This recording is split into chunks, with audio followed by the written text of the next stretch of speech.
ভারতীয় পণ্যের উপর অতিরিক্ত রপ্তানি শুল্ক আরোপ করতে ইউরোপীয় ইউনিয়নের ২৭টি সদস্য রাষ্ট্রকে চাপ দিচ্ছে যুক্তরাষ্ট্র। এক্সিওসের প্রতিবেদনে উঠে এসেছে এই তথ্য।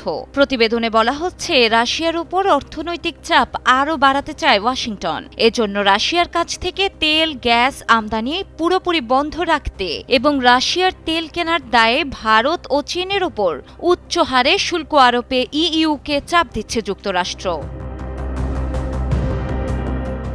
রাশিয়া ইউক্রেন যুদ্ধ ইস্যুতে ইইউ নেতাদের অবস্থান নিয়ে অধৈর্য হয়ে উঠছে হোয়াইট হাউস।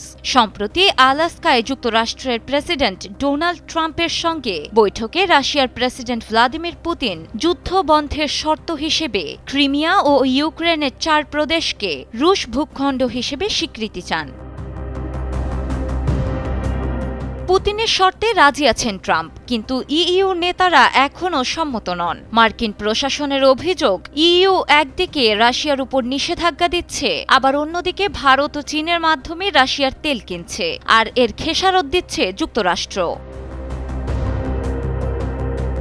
এরই মধ্যে আগস্টের প্রথম দিকে ভারতের ওপর অতিরিক্ত ২৫% শুল্ক আরোপ করেছে যুক্তরাষ্ট্র। ফলে মার্কিন বাজারে ভারতীয় পণ্যের রপ্তানি শুল্ক বেড়ে দাঁড়িয়েছে ৫০%। নতুন এই হার কার্যকর হয়েছে ২৭ আগস্ট থেকে। এই পরিস্থিতিতে নিজেদের অর্থনীতির স্বার্থে ইউরোপকে বিকল্প বাজার হিসেবে দেখছে ভারত। কূটনৈতিক বিশ্লেষকদের মতে এ কারণে ইউরোপীয় ইউনিয়নের দেশগুলোকে ভারতীয় পণ্যে অতিরিক্ত শুল্ক আরোপে চাপ বাড়াচ্ছে ট্রাম্প প্রশাসন।